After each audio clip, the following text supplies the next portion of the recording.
Howdy friends, welcome back to History in the Hand. I'm Steve Okino. We're here in north central Pennsylvania.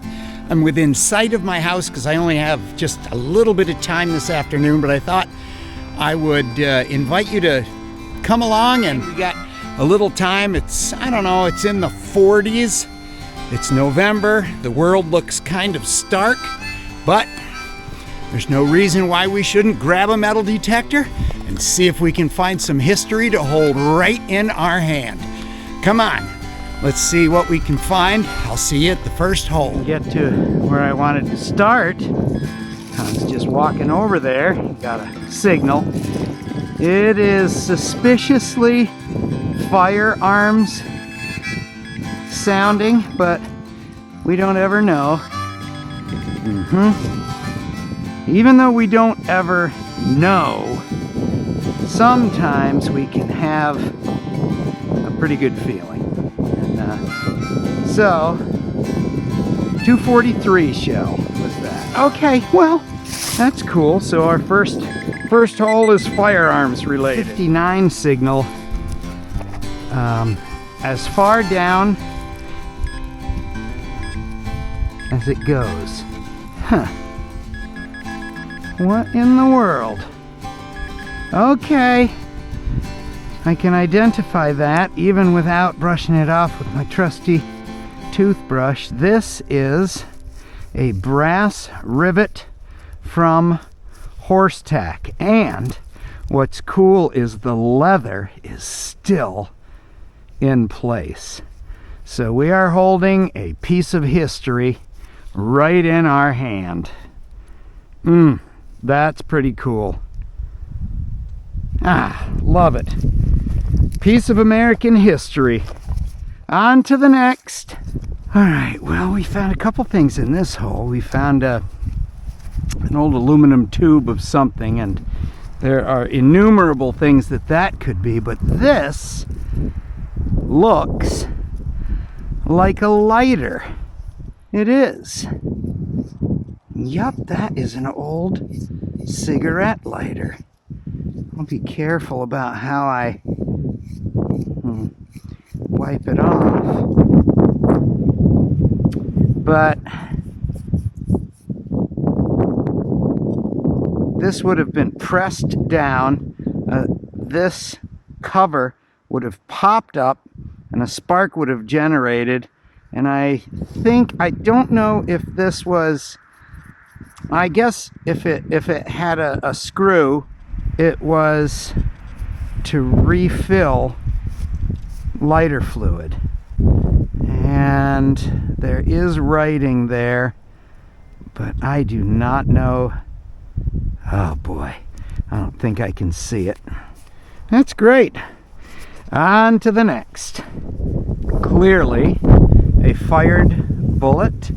We can see the angled grooves from the rifling that spun this bullet out of the barrel. Looks like it hit dirt pretty good, and that's probably how it got in the dirt. All right. I see sometimes on forums people looking for information on what this item might be, and usually those grooves from those spiraled grooves from rifling is a dead giveaway that it's a fired bullet. On to the next. Beautiful afternoon in November. It's the November 19th. The bear season is underway here in Pennsylvania. So that's why I'm not out in the woods. In fact, after bear season, few days off of small game, and then the deer season kicks in. So I'll be out of the woods for a while. Wow. A 28. Because this flat area, I was told by some of the older neighbors that a fella tilled this ground and grew potatoes here.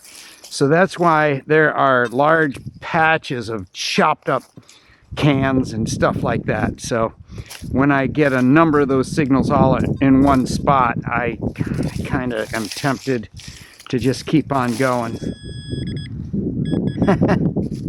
Well, look at that. We found the key to someone's Arctic cat. Look at that. Can you believe that? Wow.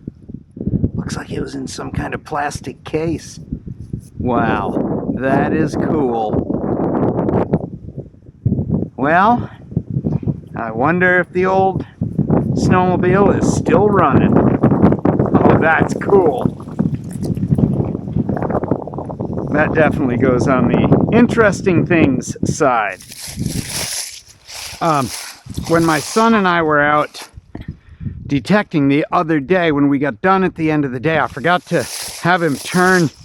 I had switched detectors with him and earphones, and I forgot to tell him to turn off his earphones. So when I went and grabbed my Simplex today, the earphones were out of batteries. I'll have to charge them up. But I really miss my earphones because of all this ambient noise right here from going through the leaves. You can hardly hear the speaker. So I'm having to listen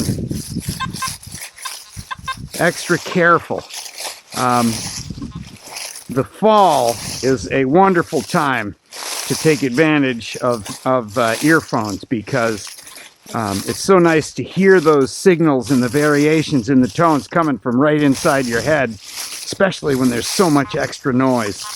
I mean, we're in the season here in Pennsylvania, at least, where there's tons of leaves on the ground, the wind is picking up, there's just a lot of extra noise, so it's nice to have earphones. Well, I see something interesting right here.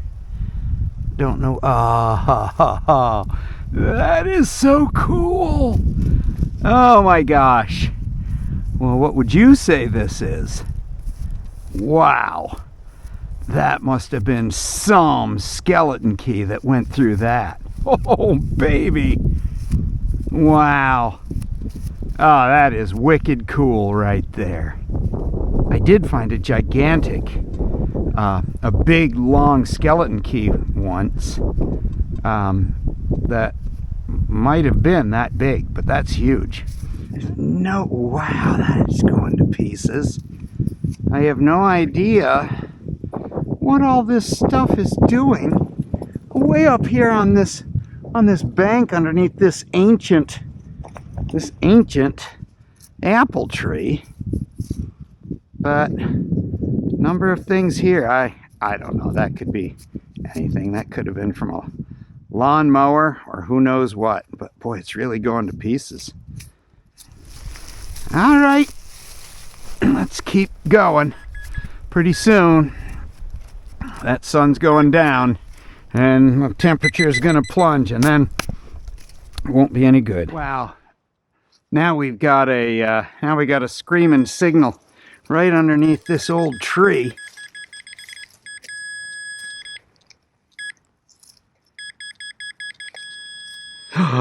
Look at that, would ya? Oh my gosh, that is fantastic. This is the first pocket watch I've found with anything resembling numbers still. Now I found a bunch of pocket watches, but I don't think this is super old. Looks like it may just have been a brass casing. But, oh, that is great. Oh, that's cool. Ah, I'm glad you were here with me when I found this. Oh, I'm disappointed. I mean, it's always fun. It's always fun to find a little piece of history. But this was ringing up just like an Indian head penny. And it was buried on the bank out in front of this place, and I've already found about 5 or 6 Indian head pennies here from 1864 right up through 1900. So I thought maybe I had found another, but Nope. Maybe the next hole. Guy can dream. Candy?